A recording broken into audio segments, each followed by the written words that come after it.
எசேக்கியேல் தீர்க்கதரிசி புஸ்தகம் 36வது அதிகாரம் 28வது வசனத்தை நாம் வாசிப்போம். எசேக்கியேல் 36:28. உங்கள் பிதாக்களுக்கு நான் கொடுத்த தேசத்திலே நீங்கள் குடியிருப்பீர்கள், நீங்கள் என் ஜனமாய் இருப்பீர்கள், நான் உங்கள் தேவனாய் இருந்து உங்கள் அசுத்தங்களையெல்லாம் நீக்கி உங்களை ரட்சித்து உங்கள் மேல் பஞ்சத்தை கட்டளையிடாமல் கோதுமை வரவழைத்து அதை பெருக பண்ணி நீங்கள் இனிமேல் ஜாதிகளுக்குள்ளே பஞ்சத்தினால் உண்டாகும் நிந்தையை அடையாதபடிக்கு விருட்சத்தின் கனியையும் வயலின் பலன்களை பெருக பண்ணுவேன் அப்படின்னு கர்த்தர் சொல்கிறார். இதில் நம்ம தெரிந்து கொள்ள வேண்டிய விஷயம்னா, ஏற்கனவே நம்ம தொடர்ந்து பார்த்துட்டு வந்துருக்கிறோம். 28வது அதிகாரத்தில் போன வாரத்தில் நம்ம என்ன பண்ணோம், உங்கள் பிதாக்களுக்கு நான் கொடுத்த தேசத்தில் நீங்கள் குடியிருப்பீர்கள் அப்படின்னா, வாக்குத்தத்தம் பண்ணப்பட்ட இடத்துல அந்த வாழ்க்கையில் அந்த ஆசீர்வாதத்தை நம்ம வாழ்வோம். அது வாழ்வதற்கு எதிராக 1000 தடைகளும் சூழ்நிலைகளும் இருந்தாலும் அது நம் வாழ்வதற்காக கர்த்தர் நம்மை கொண்டு போய் சேர்ப்பார். இந்த ஜனங்களுக்கு யாருக்கு சொல்றாரு பார்த்தீங்கன்னா, இது எல்லாம் சரியாக கடைபிடிக்காத, எங்கள் அப்பா குட்டியெல்லாம் வாக்கு பண்ணியிருக்கிறார், இல்லை எனக்கு கர்த்தர் வாக்கு பண்ணியிருக்காரு, அதில் வாழ முடியும் என்ற நம்பிக்கையை இழந்து தங்கள் வாழ்க்கையை தவறாய் வாழ்ந்து கெடுத்து போட்ட ஒரு கூட்டத்துக்கு தான் கர்த்தர் பேசுறாரு. நான் பழையபடி என்ன பண்ணுவேன், நீங்க உங்க பலத்தினால செய்ய முடியாத ஒன்றை இனிமேல் என் ஆவியானவர் மூலமாக உன்னை கொண்டே செய்ய வேண்டும். திரும்ப சொல்றேன், உன்னால செய்ய முடியாதத உன்னை கொண்டே செய்ய வைப்பேன். உன்னால இல்ல, உன்னுக்குள் வாழ்கிற என்னுடைய ஆவியை வைப்பேன்.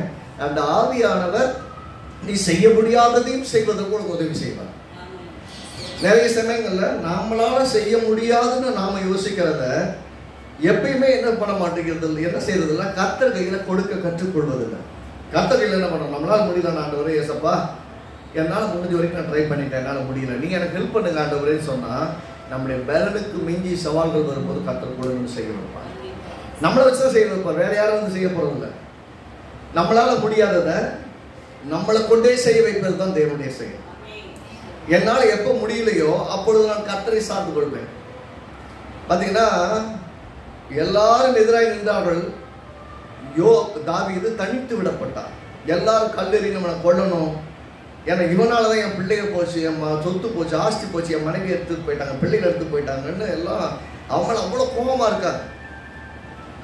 அவ்வளோ கோபமாக இருப்பதுக்கு காரணம் என்ன, இன்னைக்கு அவனோட சொத்துக்கள் எல்லாம் பறிக்கப்பட்டிருக்குது, எவனா வந்து சூறையாடிட்டு போயிட்டான்.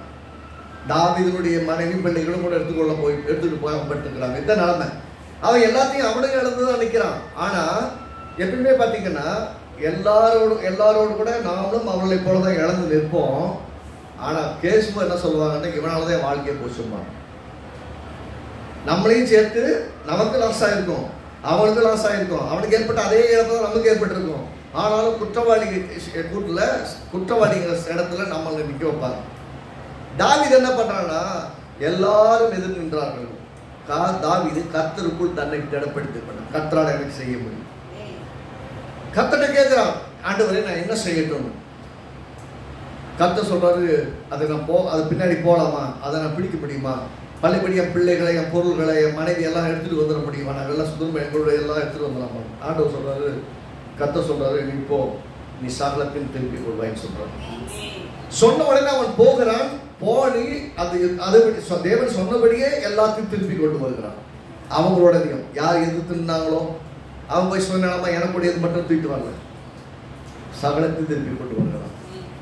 நல்லா புரிந்து கொள்ளணும். நம்முடைய வாழ்க்கையில நம்மளால முடியாததுக்கு அதான் சொல்றாரு, உங்க 27 உங்கள் உள்ளத்துல என் ஆவியை வைத்து உங்களை என் கட்டளைகளை நடக்கவும் என் நியாயங்களை செய்யவும் அவைகளபடி செய்யவும் பண்ணுவேன் அப்படிங்கிறார்.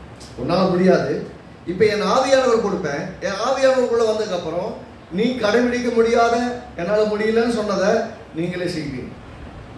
அப்படின்னா என்றைக்கு ஆண்டவராக இயேசு கையில் நம்மளை வாழ்க்கை ஒப்பு கொடுத்து இயேசுவை என் உள்ளத்துல வாரும் சொல்றோமோ, அப்பொழுது நம்மால் செய்ய முடியாததை தேவன் நம்மை கொண்டே செய்யும்படிக்கு நமக்கு தேவையான கிருபையை, பலனை, அபிஷேகத்தை தருவார். நல்லா புரிந்து கொள்ளணும். எப்பொழுதுமே நாம எதிரான ஒரு இடத்துல நிக்கல, கர்த்தர் நமக்கு எதிராளியா நிக்கல, கர்த்தர் நம்ம பட்சத்தில் இருக்கிறார், எனக்கு ஆதரவா இருக்கிறார். எப்பயுமே கர்த்தர் விரோதமா எப்ப பார்த்தாலும் இந்த ஆண்டவர் என்னவே வரைஞ்சு கட்டி என்னவே கார்னர் பண்ணி அடிக்கிறாரு அப்படின்னு நிறைய பேர் யோசிப்பாங்க. நான் சொல்ல, கர்த்தர் உங்களுக்கு விரோதி அல்ல, உங்கள் பட்சத்தில் இருக்கிறார். உங்களுக்காக இருக்கிறார். உங்களுக்காக உயிரையே கொடுத்தவங்களை கைவிட்டுருவாரா? நிலைமை என்னன்னா, இந்த ஜனங்கள் தேவனுக்கு மாறானவைகளை செய்து, தேவன் செய்ய வேண்டாம் சொன்னவர்களை செய்து, தேவனுடைய பிரமாணங்களை நியாயங்களை கை கொள்ளாதபடினால் சிறையிருப்பு இருக்கிறாங்க. சிறையிருப்பு மக்கள் சொல்றாரு, நான் உங்களை சொந்த தேசத்துல மீண்டும் வைப்பேன், உங்கள் பிதாக்களுக்கு கொடுத்த தேசத்துல நீங்க திரும்ப வருவீங்க அப்படின்னு சொல்லும் போது கேட்கும்போது அவளுக்கு நம்ப முடியல. ஆனால் தேவன் வாக்கு பண்ணியிருக்கிறார். எப்ப தேவன் வாக்கு பண்றாரோ அதை நிறைவேற்ற வல்லவராக இருக்கிறார். அவர் சொன்ன அதை சொன்னபடியே செய்து முடிப்பார். அதுல போன வாரத்துல நீங்கள் குடியிருப்பு தேவன் உங்களுக்கு கொடுத்த தேசத்திலே, நான் உங்களுக்கு கொடுத்த தேசத்திலே நீங்கள் குடியிருப்பீர்கள் சொன்னார். அப்படின்னா வாக்கு பண்ணின தேசம் குடியிருப்பீர்கள். பின்னாடி என்ன சொன்னாரா, நீங்கள் என் ஜனமாக இருப்பீர்கள், நான் உங்கள் தேவனாக இருப்பேன். இப்ப என்னன்னா, நீங்கள் என் ஜனமாக இருப்பீர்கள். யோசிச்சு பாருங்களேன், நாம எதனால் அறியப்பட்டிருக்கோம்னா மைனாரிட்டி கம்யூனிட்டி, அதாவது குறைவான ஜனத்தொகை இருக்கக்கூடிய ஒரு கூட்டம் அப்படின்னு அறியப்பட்டிருக்கோம் ஒரு பக்கம். இன்னொரு பக்கம் என்ன, இந்த ஜாதி என்று அறியப்பட்டிருக்கிறோம். அப்புறம் நம்ம ஏழை பணக்காரன் அப்படின்னு அறியப்பட்டிருக்கிறோம். சொல்லும்போது சொல்லுவாங்க, நாங்களாம் பாவங்க, ரொம்ப ஏழைங்க, எங்கள்கிட்ட ஒன்றுமே கிடையாதுங்க. சில சமயம் வாழ்க்கை தரம் வாழ்வாதாரங்களின் அடிப்படையில், கையில் இருக்க காசுகளின் அடிப்படையில் சில சமயம் ஏழை பணக்காரன், வசதிக்காரன் வசதி இல்லாதவன் அப்படின்னு தரம் பிரிக்கிற இந்த உலகம். ஆனால் கர்த்தர் என்ன சொல்றாரு, நான் ஐஸ்வர்ய சம்பன்னன், நான் அந்த சராசரங்களையும் ஆளுகிற உருவாக்கின தேவன். நீங்கெல்லாம் யாரு? என் ஜனம். இப்போ நாம என்ன ஜனம்னு வரோம்? நம்ம இந்திய தேசத்தில் இருக்கிறோம். பிறப்பின்படி இந்திய குடியிருப்புகள் இந்தியாவினுடைய நமக்கு குடியுரிமை இருக்கிறது. இந்திய தேசத்தின் பிரஜை. சரி, ஓகே, இந்திய தேசத்துல பிரஜையா இருக்கிறோம். ஆனா ஆண்டவர் சொல்றாரு, நீங்கள் இங்கே அந்நியர்களும் பரதேசிகளுமா இருக்கிறீர்கள். நாம வாழ வேண்டிய இடம் பரலோகம் என்று சொல்கிறார். இப்போதைக்கு எங்க இருக்கிறோம்? தற்காலிகம் எங்க இருக்கிறோம்? என் ஜனம் எங்க இருக்கீங்க. இப்படி சொல்லணும்னா நாம எங்கேயோ பிறந்தோம். நம்மளை பார்க்கறவங்க சொல்லுவாங்க, எங்க ஊருக்காரங்கன்னு சொல்லுவார். நம்மள அப்படிதான் சொல்லுவாங்க, நம்ம எங்க ஊருக்காரு. ஆனா நாம எங்க இருக்கிறோம்? இங்க இருக்கிறோம். இப்ப சென்னையில் இருக்கிறோம்னா எல்லாம் நாம சொந்த ஊர்ல இருக்கும்போது நம்மளெல்லாம் ஏன் ஜனம், ஏன ஜனம், ஏன் சொந்த பந்தம் எல்லாம் இங்கே தான் இருக்கிறாங்க அப்படின்னு. அப்படின்னா நமக்கு இப்போ உடன்பிறப்புகள் அல்லது சொந்தங்கள், அது நம்ம சுற்றி இருக்க நெருங்கிய உறவினர்கள், நண்பர்கள் எல்லாருமே நம்ம ஒரு இடத்துல இருந்திருப்போம். ஒரு இடத்துல இருந்து இப்போ ஒரு இடத்துக்கு வந்துட்டோம்.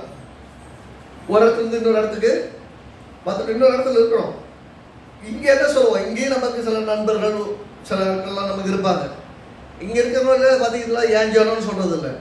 ஆனா கர்த்தர் என்ன சொல்றாருன்னா, என் ஜனம்னு சொல்லும் போது பிறப்பின் அடிப்படையிலும் உறவுகளின் அடிப்படையிலும் இருக்கக்கூடிய ஜனங்களை பார்த்தா என் ஜனம் சொல்லுவாங்க. கர்த்தர் நம்மளை பார்த்து என் ஜனம் என்று சொல்லும் போது எப்படி கர்த்தர் எப்படி பார்க்கிறாருன்னா, நீங்கள் யாரா இருந்தீர்கள் என்பதல்ல, இன்றைக்கு நான் உங்களுடைய தகப்பனாக இருக்கிறேன். தேவன் யாரா இருக்கிறாரு? நாமெல்லாம் சொல்ல போனா இங்க பங்காளிகள் பேசுவோம், பார்த்துருக்கீங்களா? பங்காளிகள்னா யாரு? ஒன்று ஒரு தாய்க்கு பிறந்தவங்களா இருப்பாங்க, இல்லை பெரியப்பா சித்தா வகையில், அதாவது ஒரே பிளட் ரிலேஷன்ஸ் சொல்லுவாங்கல்ல. நம்ம அப்பாவுக்கு அப்பா இருக்கிறாரு, அண்ணன் இருக்கிறாரு அப்படின்னா, அண்ணன் தம்பி இருக்காங்கன்னு சொன்னால் அவங்களாம் யாரு? பங்காளிகள் இல்லையா? பங்காளிகள் சொல்லும் போது நம்முடைய எல்லா விஷயங்களும் பங்கெடுத்து கொள்ளக்கூடியவர்கள் அப்படிங்கிற அர்த்தத்தோட கூட சொல்லலாம். இப்போ நாம என்னைக்கு இயேசுவை விசுவாசித்து அவருடைய ரத்தத்தினால் கழுவப்பட்டு தேவனுடைய பிள்ளைகளாய் ஆனோமோ, இப்போ முழு உலகத்தில் இருக்கிற எல்லாரும் நம்முடைய ஜனமாய் மாறி போனாங்க. நம்முடைய என்ன ஜனமாய் மாறி போனார்கள். நம்மெல்லாம் பார்த்து முன்னெல்லாம் பண்ணாங்களா? அனாதைங்க என்னெல்லாம் கேட்கறது யாருமே கிடையாது. இன்னைக்கு நமக்கு தேவனாகிய கர்த்தர் ஒரு சபை என்று ஏற்படுத்தி இருக்கிறார்.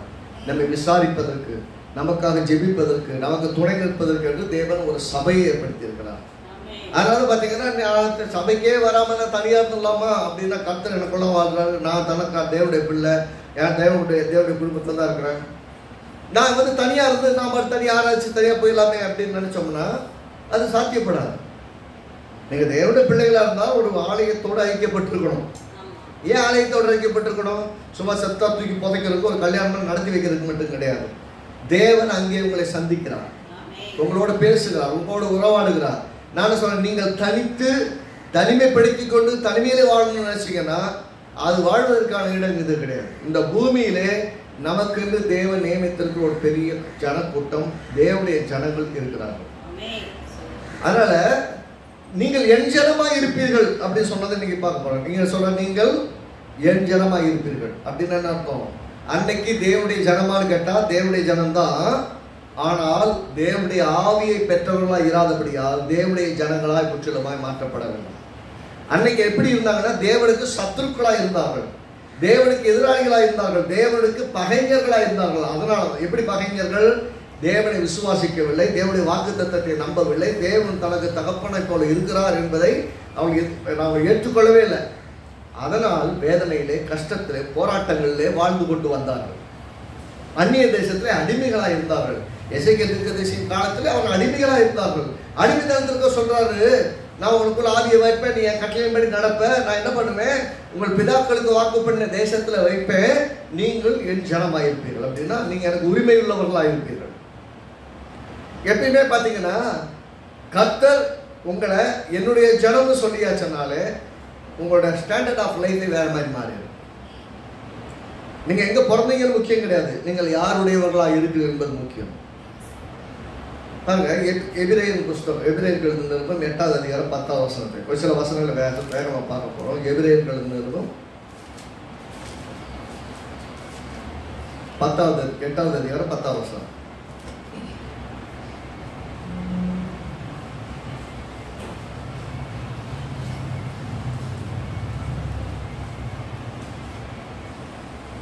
எட்டாவது அதிகாரம் 10வது வசனம், பக்கம் 304, பேஜ் நம்பர் 304. கேட்டுக்கொள்வோம், சேர்ந்து வாசிப்போம். எபிரேயர் 8வது அதிகாரம் 10வது வசனம். அந்த நாட்களுக்கு பின்பு நான் இஸ்ரவேல் குடும்பத்தாரோட பண்ணும் உடன்படிக்கையாவது என்னுடைய பிரமாணங்களை அவருடைய மனதிலே வைத்து அவருடைய இருதயங்களில் அவைகளை எழுதுவேன். நான் அவர்கள் தேவனாயிருப்பேன், அவர்கள் என் ஜனமாயிருப்பார்கள். சொல்லுவோம். என்ன சொல்றாருன்னா, இந்த வசனம் எசேக்கியேல் 36 சொல்லியிருக்கிறபடியே இருக்குங்க. என்ன சொல்றாரு? நான் இஸ்ரவேல் குடும்பத்தோட பண்ணுகிற உடன்படிக்கையாவது என்னுடைய பிரமாணங்களை அவருடைய மனதிலே வைத்து அவருடைய இருதயங்களில் அவைகளை எழுதுவேன். என்ன சொன்னாரு? என் பிரமாணங்கள் நடக்கும்படி ஆவியானவனுக்குள்ள வைப்பேன், என் கட்டளையின்படி நடக்கவும் அதன்படி செய்யவும் பண்ணுவேன் அப்படின்னு சொல்றாரு. நீயே செய்ய முடியாது, உன்னை செய்ய வைப்பேன். நிறைய பேர் இந்த 10 கட்டளைகளை கையில வச்சுக்கிட்டு 10 கட்டளைகள் நானும் செய்தேன் பாருன்னு இன்னைக்கும் போராடிக்கிறேன். இன்னைக்கு வரைக்கும் நாம் இன்றைக்கு 10 கட்டளைகளுக்குள் புதிய ஏற்பாட்டு சபை இல்லவே இல்லை. நாம் கிருபைக்குள்ள இருக்கிறோம். நாம கிருபைக்குள்ள இருக்கிறோம். இந்த சபை என்பது சபை இன்றைக்கு இருக்கிற எல்லா சபைகளும் கிருபையில் நிறைந்திருக்கிற சபை, பிரமாணங்களில் நிறைந்திருக்கிற சபை இல்லை. அது நியாய பிரமாணத்தில் நிறைந்திருக்கிற சபை இல்லை. நியாய பிரமாணத்தை ஒருவனும் ஒரு காகிலும் நிறைவேற்றினதில்லை. நியாய பிரமாணம் எதுக்கு கொடுக்கப்பட்டிருக்குது? உன்னால நியாய பிரமாணத்தை நிறைவேற்ற முடியாது அப்படின்னு உனக்கே காட்டுதான். நல்லா புரிந்து கொள்ளணும். நியாய பிரமாணத்தை ஒருவனும் ஒரு காலம் செய்ததில்லை. ஒரு நாளும் செய்யாதவனை செய்ய முடியாது, செய்ய மாட்டாங்க. அப்படிங்கிறதுனாலதான் நியாய பிரமாணம் எதுக்கு கொடுக்கப்பட்டிருந்தது? முதல்ல அடிப்படை புரிஞ்சுக்கணும். நியாய பிரமாணத்தினால் ஒருவனும் நீதிமானாகிறதில்லை. அதான் வசம். நியாய பிரமாணத்தினால ஒரு மனுஷன் நீதிமானாகிறா. இந்த 10 கட்டளைகளை வச்சு என்ன பண்ண போறீங்க? 10 கட்டளைகள் என்ன சொல்லுகிறதுன்னா, மனுஷன் பாவியா இருக்கிறான்னு அவனுக்கு காட்டுறதுக்காக தான். பாவி உணரும் போது அவனுக்கு என்ன தேவை? அவனுக்கு பாவ மன்னிப்பு தேவை. பாவ மன்னிப்பு எப்படி உண்டாகும்? ரத்தம் சிந்துதல் இல்லாமல் பாவ மன்னிப்பு இல்லை. ரத்தம் சிந்தப்படணும் என்றால் ஆட்டுக்குட்டி அன்னைக்கு பலியிட்டாங்க பழைய ஏற்பாட்டு காலத்துல. இயேசு கிறிஸ்துவினுடைய ரத்தம் என்றைக்கு சிந்தப்பட்டதோ அந்த ரத்தத்தை விசுவாசிக்கிற எல்லாரும் நியாயப்பிரமாணத்திற்கு நீங்களாகி ரட்சிக்கப்பட்டு இருக்கிறார்கள். நீ இயேசுவை விசுவாசித்தா நீ நியாயப்பிரமாணத்தை பின்பற்றணும்னு அவசியம் இல்லை. நியாயப்பிரமாணம் நல்லது. போன வாரத்தை பார்த்தோம் இல்லையா? நியாயப்பிரமாணத்தின்படி நான் செய்யணும்னு ஆசைப்படுறேன், ஆனா என்னால செய்ய முடியலையே. உன்னை இதெல்லாம் செய்யணும்னு ஆசை. இன்னைக்கு பாருங்க, நியாயப்பிரமாணத்தின்படி செய்தாயா அப்படின்னு இன்னைக்கு கேட்டு இருப்பாங்க. என்றைக்கு நியாயப்பிரமாணம் ஒரு சபையில் போதிக்கப்படுகிறதோ அந்த சபை இன்னும் கிருபைக்குள் வரவே இல்லை. இயேசு கிறிஸ்துவை முன்னிலைப்படுத்தாமல் சிலுவை சந்தித்த அவருடைய மரணத்தை, அவருடைய மீட்பை, அவருடைய ரத்தம் சிந்துதலை இன்றைக்கும் அங்கீகரிக்காமல் இருக்கும் சபைகளில் மட்டுமே நியாயப்பிரமாணத்தை கடைபிடிக்க சொல்லி வலியுறுத்தப்படும். என்னைக்கு இயேசுவின் சிலுவையை, ரத்தம் சிந்துதலை, மீட்பை முன்னிறுத்துகிறார்களோ அவங்க என்ன பண்ணுவாங்கன்னா, நீங்க எனக்கு தேவனுடைய பிள்ளைகளா இருக்கீங்க, நீங்க தேவனுடைய பிள்ளைகளா இருக்கிறீங்க, ஆகவே இப்படிப்பட்டு செய்வது உங்களுக்கு தகுதியாயிராது. என்னது? முன்ன இதெல்லாம் செஞ்சா பாவம் சொல்லப்பட்ட இடத்துல இப்ப என்ன சொல்லணும்? நீ தேவனுடைய பிள்ளையா இருக்கிறாய், தேவனுடைய ஜனமா இருக்கிறாய், நீ இதை செய்வது உனக்கு தகுதியா இராது. எனக்கு தகுதி இல்லை, அதான் தகுதியா இராது, இதெல்லாம் செய்யக்கூடாது. ஏற்கனவே நம்ம பார்த்தோம், அப்போஸ்தலன் பவுல் சொல்றான், எல்லாத்தையும் அனுபவிக்க எனக்கு அதிகாரம் இருக்கிறது, ஆனால் எல்லாம் எனக்கு தகுதியாகிறார். அப்ப எனக்கு தகுதி இல்லாத காரியத்தை நான் செய்யக்கூடாதுன்னு கற்றுக் கொடுப்பதற்கு பதிலாக அவள் பாவி பாவி பாவின்னு சொல்லி நீ பாவம் செய்யறவன் அறிமுகப்படுத்தினா அந்த மனிதனுடைய வாழ்க்கை மாற்றமே வராது. நீ சொல்லி பாருங்க, இப்ப இருக்கிற பிள்ளைகளுக்கு நீங்க எப்படி அட்வைஸ் பண்ணுங்க? உனக்கு அறிவு இருக்குதா? எப்ப பார்த்தாலும் தப்பு தப்பா பண்ற, எப்ப பார்த்தாலும் ஏதாவது தப்பு தப்பா பண்ணிட்டு வந்து நிக்கிற அப்படின்னு சொல்றீங்க பாரா. நீங்க மாத்தி அதே மாத்தி சொல்லி பாருங்க. அவங்களுக்கு ஈகோ இருக்குது, பிரச்சனை குட்டி பசங்களுக்கு மோப்படி அந்த ஈகோ இருக்குது. நீ என்ன பார்த்தேன்னா சரியில்லை சொல்லுவ, நீ பெரிய ஒழுக்கமாக்கும் திரும்ப கேட்பாங்க. அவன்கிட்ட என்ன சொல்றோம்? நீ தான் பிரில்லியண்டான பிள்ளையாச்சு, நீ தான் திறமைசாலியாச்சு, நீ தான் அறிவாளியாச்சு, நீ போய் இப்படி உனக்கு இது இப்படி செஞ்சா உன் அறிவாளித்தனத்துக்கு அழகா இருக்குமா? யாரா பார்த்தா நீ அறிவாளி பிள்ளைன்னு சொல்லுவாங்களா, இப்படி பண்ணலாமா அப்படின்னு கேட்டு பாருங்களேன். அந்த பிள்ளை கொஞ்சம் யோசிக்கும், நம்மளை பார்த்து அறிவாளின்னு சொல்லிட்டாங்களே, அதுக்காகவாது அறிவாளி மாதிரி நடந்துக்கலாமே, அப்படி யோசிக்க ஆரம்பிக்கும். இப்போ சைக்காலஜி ஆஃப் பிள்ளைகளே மாறி போச்சு. நீங்க பிள்ளைகளை திட்டி அடிச்செல்லாம் மாற்ற முடியாது. அவர்கள் யார் என்பதை அவர்களுக்கு அடையாளப்படுத்தும். முதல்ல புரிந்து கொள்ளுங்க, சபைக்கு தேவை என்பதெல்லாம் நீங்கள் தேவனுடைய ஜனங்கள். நீங்க தேவனுடைய ஜனங்களா இருக்கிறீங்க, தேவனுடைய ஜனங்கள் செய்யக்கூடாது, நீங்க செய்யக்கூடாது. இது சொல்றாரு, இஸ்ரவேல் குடும்பத்தாரோட ஒரு உடன்படிக்கை பண்ணுவேன். உடன்படிக்கை கவர்னன்ட்.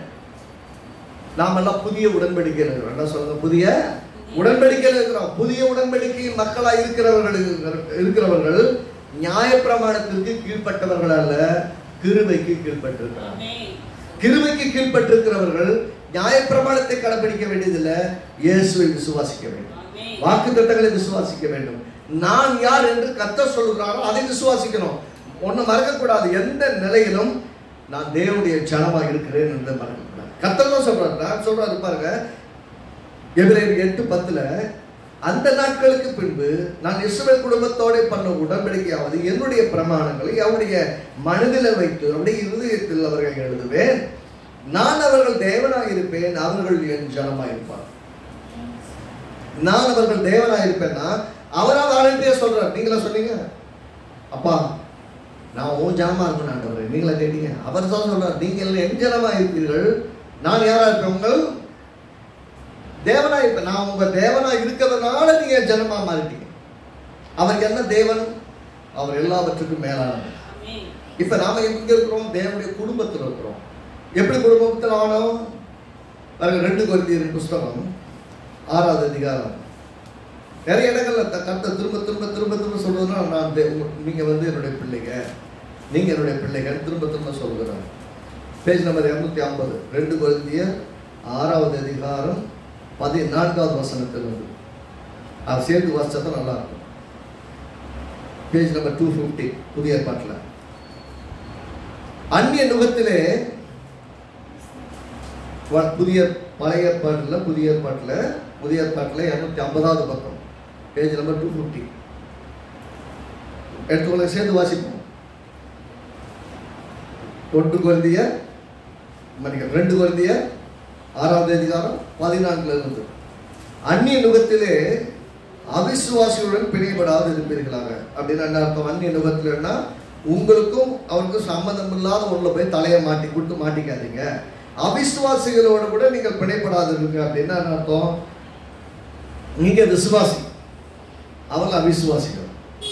நீங்க விசுவாசினா எதை விசுவாசிக்கிறீங்க? ஒரு மேலான வாழ்க்கை, ஒரு மேலான தேவனை, ஒரு மேலான வாக்கு தத்தத்தை, மேலான உடன்படிக்கை விசுவாசிக்கிறீங்க. அவங்க எதையுமே விசுவாசிக்கிறது இல்லை. இன்னைக்கு செத்தா நாளைக்கு பால் தலைவாங்க. அவங்க ஒண்ணுமே வாழ்க்கையை பத்தி, எதிர்காலத்தை பத்தி கவலையே இல்லை, நம்பிக்கையும் இல்லை.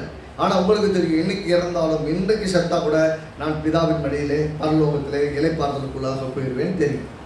அந்த நம்பிக்கையில் இருக்கீங்க. இங்க என்ன சொல்றாரு? அந்நிய நுகத்திலே அவிசுவாசிகளுடன் பிணைபடாது இருப்பீர்களாக என்று சொல்றாரு. ஏன்? நீதிக்கும் அநீதிக்கும் சம்பந்தம் என்ன? நம்மளை நீதிக்கிறாரு, அதை அநீதிங்கிறார். ஒளிக்கும் இருளுக்கும் ஐக்கியம் எது? நீங்கள் ஒளியில் இருக்கிறீர்கள் என்று சொல்வது அவங்க இருள் இருக்கிறாங்க, என்ன ரட்சகரை காணல. 15 வசனம் சொல்றது கிறிஸ்துவுக்கும் பேலியாளுக்கும் இசைவது. நீங்கள் கிறிஸ்துவுக்குள்ள இருப்பதனால நீங்கள் கிறிஸ்துவனே சொல்றாங்க. பேலியாள்னா தேவனுடையவர்கள் அல்ல, தேவனுடைய அல்லாதவர்கள். அவிசுவாசியுடனே விசுவாசிக்கு பங்கு. அப்படின்னா அவிசுவாசிக்கும் உங்களுக்கு ஷேரே கிடையாது. நீ அவிசுவாசி, பரலோகத்தில் பங்கெடுக்கிறாய் அப்படின்னு அவங்கள போய் சொல்ல முடியுமா? அவிசுவாசிக்கிட்ட போய் நீ பரலோகத்தில் பங்கெடுக்கிறேன்னு சொல்ல முடியுமா? நாம் விசுவாசிக்கிறவர்கள் ஆகவே பரலோகத்தில் பங்கெடுக்கிறோம், அவிசுவாசிகள் பரலோகத்தில் பங்கெடுக்கல. அதனால அவிசுவாசிகளோட விசுவாசிகளுக்கு எந்த விதத்தில் பங்கு இருக்கு? ரெண்டு பக்கம் ரிலேஷனே கிடையாதுங்கிறார். அதனால இந்த போய் நான் போய் தேவனை அறியாத ஒரு மனிதனுக்கோ ஒரு பெண்ணுக்கோ பொண்ணு மாப்பிள்ளை கொடுக்குறாங்கன்னு வச்சுக்கோங்களேன், அவன் வாழ்க்கை ஃபுல்லாக பார்த்தீங்கன்னா தேவனுக்கு அவங்களுக்கு சொத்தமாக கொஞ்ச நாளுக்கு அப்புறம் ரிலேஷன் எல்லாம் போயிடும். தேவனை அறிந்து கொள்ள முடியாமலே போயிடும், தேவனை விட்டு தூரமாக போயிடுவாங்க. அதனால தான் சொல்றாரு, அந்நியனுக்கு ஒருத்தவங்க மாற்றிக்காருன்னா உனக்கு சம்மதம் இல்லாத இன்னொரு இடத்தவே தலையிட்டார். ஏன்னா நீ நீதி, அவங்க அநீதி. நீ ஒளி, அவங்க இருள். நீ கிறிஸ்துவுக்குள்ள இருக்கிற அவங்க பேலியாள். அவிசுவாசிகளுடனே அவங்க அவிசுவாசியை, நீங்கள் விசுவாசிகள். ரெண்டுக்குமே எங்கேயுமே பங்கு இல்லைன்னு சொல்றாரு. சொல்லிட்டு தேவனுடைய ஆலயத்துக்கும் விக்கிரகங்களுக்கும், நீங்க தேவனுடைய ஆலயம் அப்படிங்கிறாரு, அவங்க விக்கிரகம். அவர் ஏன் தேவனுடைய ஆலயம்? ஏன்னா உங்களுக்குள்ள தேவ ஆவியார் வாழ்கிறார். நமக்குள்ள தேவனுடைய ஆவியார், அவங்களுக்குள்ள தேவனுடைய ஆவியார் வாழ்கிறாரா? இல்ல. அவங்க எப்படி இருக்காங்கன்னா, அவர்கள் எப்படிப்பட்டவர்களா இருக்கிறார்கள் சொன்னா அவர்கள் எதையும் ஆராதிக்கிறார், எந்த விதத்தில் இருக்கிறாங்களோ அப்படியே இருக்கிறார். அது அவங்க குற்றம் சொல்ல முடியாது. அவருடைய நம்பிக்கை, அவருடைய தேடுதல், அதில் அவங்க நம்பிக்கை வச்சிருக்காங்க, நன்மை நடக்கும். நம்ம அவங்களை பத்தி குற்றம் சொல்றது இல்லை. நம்மளை பத்தி என்ன சொல்ல வர்றாருன்னா, நீங்க கிறிஸ்து உங்களுக்கு உள்ள வாழ்றாரு. அவங்களுக்குள்ள சொல்ல முடியுமா? யாராவது ஒருத்தர் வாழ்றாருன்னு சொல்ல முடியுமா? சொல்ல முடியாது. நமக்குள்ள தேவன் இருக்கிறார்னால நாமளே தேவனுடைய ஆலயமாய் மாறி இருக்கிறோம்.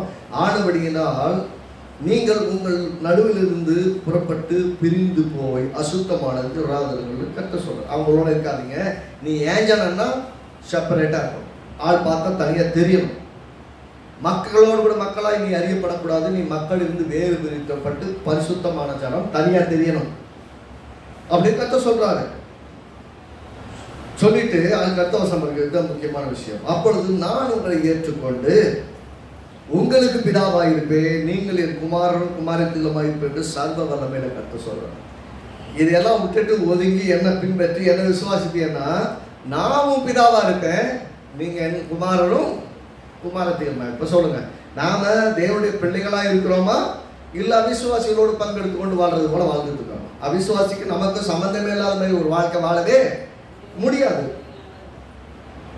கத்த சொல்றார், திரும்ப திரும்ப சொல்ற விஷயம், நீங்க என் ஜனம், நீங்கள் என் ஜனமா இருப்பீர்கள். நம்மளை தேவனுடைய ஜனமா மாத்துறதுக்காக அவர் தம்முடைய ஒரே பேரான பிள்ளைய ஆண்டவராகிய இயேசுவை நமக்காக சிலுவையிலே பலியா கொடுத்தார்.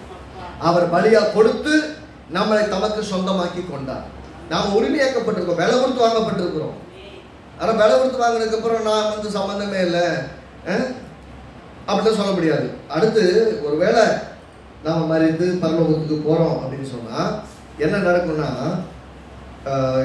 வெளிப்படுத்தின விசேஷம் கடைசி பக்கம், பைபிள்ல கிட்டத்தட்ட கடைசி பக்கத்துக்கு முதல் பக்கம் 21வது அதிகாரம் 3வது வசனத்தை பாருங்க. இதோ மேலும் பரலோகத்திலிருந்து உண்டான ஒரு பெரும் சத்தத்தை கேட்டேன். அது இதோ வெளிப்படுத்தின விசேஷம் 21வது அதிகாரம் 3வது வசனம், பக்கம் 353, பழைய ஏற்பாட்டில். புதிய ஏற்பாடு புஸ்தகத்தில் கடைசி பக்கம். மேலும் பரலோகத்தில் கொண்ட ஒரு பெரும் சத்தத்தை கேட்டேன். அது இதோ மனுஷரிடத்தில் தேவனுடைய வாசஸ்தலம் இருந்து இருக்கிறது, அவர்களுக்கு அவர் வாசமாயிருப்பார், அவர்களும் அவருடைய ஜனமாயிருப்பார்கள். தேவன் தாமே அவர்களோடு கூட இருந்து அவருடைய தேவனாயிருப்பார். இது கடைசியா கர்த்தர் பண்ணுகிற மகா பெரிய வாக்குத்தத்தம். இது ஏதோ போற வழியில யாரோ ஊழியக்காரங்க அப்படி சொல்லிட்டு போனாங்க. இது பரலோகத்திலே ஒழிக்கப்படுகிற துணி சத்தம். என்ன சத்தம்? இதோ ஒரு பரலோகத்திலிருந்து உண்டான ஒரு பெரும் சத்தத்தை கேட்டேன். அது இதோ மனுஷரிடத்தில் தேவனுடைய வாசஸ்தலம் இருக்கிறது. சொல்லுங்க, நமக்குள்ள தேவ ஆவியார் வாழ்கிறான்னு சொல்றோம் இல்லையா? தேவனுடைய வாசஸ்தலம் எங்க இருக்கா? மனுஷனுக்குள்ள இருக்கு. அப்ப கர்த்தர் எங்க வாழ்றாரு? எனக்குள்ள. சொல்லுங்க, நான் தேவனுடைய குடும்பமா இல்லை, தேவனுடைய ஜனமா இல்லைன்னா எனக்குள்ள வாழ்வாரா? எனக்குள்ள வந்து வாழ்றாருனாலே சொல்றாரு, அவர்களுக்கு அவர் வாசமா இருப்பார் அப்படின்னா அவர்களிடத்திலே அவர் வாழ்வார். அவர்களும் அவருடைய ஜனமா இருப்பார்கள். தேவன் தாமே அவர்களோடு கூட இருந்து அவருடைய தேவனாக இருப்பார். அப்படின்னு அர்த்தம், உங்களை விட்டு வெளியே போக போறதில்லை, உங்களை விட்டு விலக மாட்டேன், கைவிட மாட்டேன், நான் உங்க தேவனாக இருப்பேன். அவர் வரிஞ்சு கட்டிட்டு உங்க மேல அன்பு செலுத்துவார். பாருங்க, இதே வாக்குத்தத்தம் பாருங்க, ஒரு தடவை 2 தடவை சொல்லல, திரும்ப திரும்ப சொல்லப்படுகிறது என்று சொன்னால் அந்த சொல்லப்படுவதுடைய நோக்கம் நமக்கு நல்லா புரியணும். The purpose behind God saying. எரேமியா தீர்க்கதரிசியின் புஸ்தகம் 31வது அதிகாரம் 1வது வசனம், பக்கம் 915 915. வேகமாக எடுப்போம், டைம் ஆச்சு. பக்கம் 915 915 பேஜ் நம்பர் 9. எரேமியா தீர்க்கதரிசியின் புஸ்தகம் 31:1. அக்காலத்திலே நான் இஸ்ரவேலின் வம்சங்களுக்கெல்லாம் தேவனாய் இருப்பேன். அந்த நாள் ஒன்று வருது, அன்னைக்கு இஸ்ரவேல் வம்சங்களுக்கெல்லாம் நான் தேவனாய் இருப்பேன், அவர்கள் என் ஜனமாய் இருப்பார்கள் என்று கர்த்தர் சொல்றார். இஸ்ரவேல் ஜனங்களுக்கும் சொல்றார், நமக்கு மட்டும் கிடையாது, அவங்களுக்கும் சொல்றார். ஒரு நாள் வரும், நம்மளை எல்லாம் வந்து பரலோகத்துக்கு சேர்ந்ததுக்கு அப்புறம் அடுத்து மீட்பு யாருக்கு? இஸ்ரவேல் ஜனங்களுக்கு. இஸ்ரவேல் ஜனங்கள் தேவனை விசுவாசித்து அவரை பின்பற்றாமல் போனதுனால, இயேசு கிறிஸ்து மேசியா என்பதை அறிந்து கொள்ளாமல் போனதுனால அவர்களுக்கு இன்னைக்கும் ஒரு ரட்சிப்பு சுவிசேஷம் அறிவிக்கப்பட வேண்டியது இருக்கு. அவங்களுக்கு எப்ப தெரியும்னா, அவர் தான் இயேசுவை சிலுவையில் அறைய ஒப்பு கொடுத்தாங்க, சிலுவையில் அறைஞ்சாங்க, உயிர்த்தெழுந்தாரு. உயிர்த்தெழுந்த இயேசுவை யூதர்கள் விசுவாசிப்பதை விட அதிகமாக விசுவாசிப்பது புறஜாதிகள். அதனால் நாமெல்லாம் சேர்க்கப்பட்ட பின்பு ஒரு நாள் வரும், அன்னைக்கு இயேசுவானவர் அவர்களுக்கு வெளிப்படுவார், அவர்கள் ரட்சகர் அறிந்து கொள்வார்கள், அவருக்காக விசுவாசமாய் வாழ்வார்கள். அன்னைக்கு என்ன நடக்கும்னா, நான் இஸ்ரவேலின் வம்சங்களுக்கெல்லாம் தேவனாய் இருப்பேன் அக்காலத்திலே, அந்த நாள்ல அவர்கள் என் ஜனமாய் இருப்பார்கள் என்று கர்த்தர் சொல்றார். அப்படின்னா என் ஜனமா அவங்களும் இருப்பாங்க, நம்ம மட்டும் கிடையாது. இயேசு வந்தது யாருக்காக வந்தாரு? இஸ்ரவேல் யூதர்களுக்காக வந்தார். ஏன்னா யூதர்களுக்காக வந்தாரு, அந்த குடும்பத்திலிருந்து ஆரம்பிச்சார். ஆபிரகாமுக்கு வாக்கு பண்ணினார், வாக்கு பண்ணினபடி அந்த வாக்கு தத்தத்தின் சந்ததி அது அங்கே வந்து பிறந்தாரு, அங்கே வந்து வளர்ந்தாரு. ஏங்க இயேசு வந்து இந்தியாவில் பிறந்துருக்க கூடாது, ஏன் வெளிநாட்டில் பிறந்தாரு அப்படிலாம் கேள்வி நிறைய பேர் கேட்பாங்க. முதல்ல பார்க்குறோம், மிடில் ஈஸ்ட்ங்கிறது மத்திய மிடில் ஈஸ்ட்னா மத்திய கிழக்கு பகுதின்னு சொல்லுவாங்க இல்லையா? அது பார்த்தீங்கன்னா மொத்த இந்திய வரைபடத்தை பார்த்தீங்கன்னா அது மையத்தில் வர மாதிரி இருக்கும். நடுவில் வந்து ஆரம்பிக்கிறார். ஆபிரகாம் ஒரு மனுஷன் வாக்கு பண்ணி ஒரு இடத்துல இருந்து ஆரம்பிச்சு அவனை விசுவாசிக்க பண்ணி அவன் சந்ததியை பேர பண்ணி அவன் சந்ததியில் இயேசு வந்து பிறந்து இந்த பூமியில் அவர் எல்லாருடைய மனுக்குலத்துக்காக மரித்து உயிரோடு எழுந்து இன்னைக்கு பிரதாவின் வலது வாசல் இருக்கிறார். அதை விசுவாசிக்கிறதுக்கு யாருக்காக வந்தாரோ அவர்கள் விசுவாசிக்கிற நமக்கு அதுக்கு சம்மந்தமே இல்லாத நாம விசுவாசித்து தேவனுடைய பிள்ளைகளாக மாறிடும். நமக்கு கொடுக்கப்பட்ட ரட்சிப்பு ஒரு நாள் அவர்களுக்கும் வரும். எப்போன்னா நம்ம இந்த புது திருச்சபையை தேவனாகிய கர்த்தர் வந்து 2வது வருகையில் எடுத்துக்கொள்ளும் போது எடுத்துக்கொண்ட பின்பாரு எடுத்துக்கொண்ட பின்னால் சபையில் எடுத்துக்கொள்ளப்பட்ட பின்பாக அவங்களுக்கு ரட்சிப்பு பின்னாலே ஆரம்பிக்கும். அந்த ரட்சிப்பின் நாட்கள் வந்து மிக கொடூரமான நாட்களாக இருக்கும். ஆனாலும் அதன் மத்தியில் விசுவாசிக்கிறவர்கள் பாக்கியமாக அது ஒரு நாள் நடக்கும். இங்கே சொல்றாங்க, அவங்களுக்கும் நான் தேவனா இருப்பேன், அவங்களும் என் ஜனமாக இருப்பார்கள் சொல்றாங்க. சொல்றேன், வசனத்தை நோட் பண்ணிக்கங்க, நீங்க வீட்டில் போய் தியானிங்க. ஓசியா தீர்க்கதரிசன புஸ்தகம் 1வது அதிகாரம் 9 to 11 வரைக்கும் பார்த்தீங்கன்னா நீங்கள் தேவனுடைய குமாரர்கள் தேவனுடைய பிள்ளைகள்னு சொல்றாங்க. ஓசியா தீர்க்கதரிசன புஸ்தகம் 1வது அதிகாரம் 9 to 11 வரைக்கும் வச்சிங்கன்னா, அதே மாதிரி எசேக்கியேல் தீர்க்கதரிசன புஸ்தகம் 11 to 20 வரைக்கும் 11. எசேக்கியேல் தீர்க்கதரிசன புஸ்தகம் 11வது அதிகாரம் 20வது வசனம். எரேமியா தீர்க்கதரிசன புஸ்தகம் 30வது அதிகாரம் 22வது வசனம். அதாவது நம்ம 2 வருஷத்துக்கு முன்னாடி இப்போ நம்ம பார்த்தோமே, அது 2 வருஷத்துக்கு முன்னாடி அதை வாசிச்சோமே. எரேமியா தீர்க்கதரிசன புஸ்தகம் 30:22 நீங்கள் என் ஜனமாக இருப்பீர்கள், நான் உங்கள் தேவனாக இருப்பேன். திரும்ப திரும்ப அவர் சொல்றதுன்னா, நீங்க என் ஜனம், நான் உங்கள் தேவன், நீங்க என் குமாரத்தி, நான் உங்கள் பிதாவாக இருப்பேன். அவர் 2 விஷயத்தை மாற்றி மாற்றி சொல்லிட்டே இருப்பார். நான் உன் தேவன், நீ என் ஜனம். நான் உனக்கு அப்பா, நீ எனக்கு பிள்ளைங்க. இந்த விஷயத்தை மாற்றி மாற்றி சொல்லிட்டே வருவார். அப்படின்னா தேவன் நம்மை உரிமை கொண்டாடுகிறார். சரி, தேவன் நம்மை அப்படி உரிமை கொண்டாடுனா, தேவன் நமக்கு நன்மை செய்யணும்னு தீர்மானம் பண்ணினா, தேவன் நமக்கு நன்மையான காரியங்களை, ஆசீர்வாதமான காரியங்கள் நம்முடைய வாழ்க்கையில கொடுக்கணும்னு சொன்னா, எப்போதுமே பார்த்தீங்கன்னா வாக்குத்தத்தங்களின் மூலமாக தான் நான் கொடுக்குறாரு. வாக்குத்தத்தம் மூலமாக தான் கொடுக்குறாரு.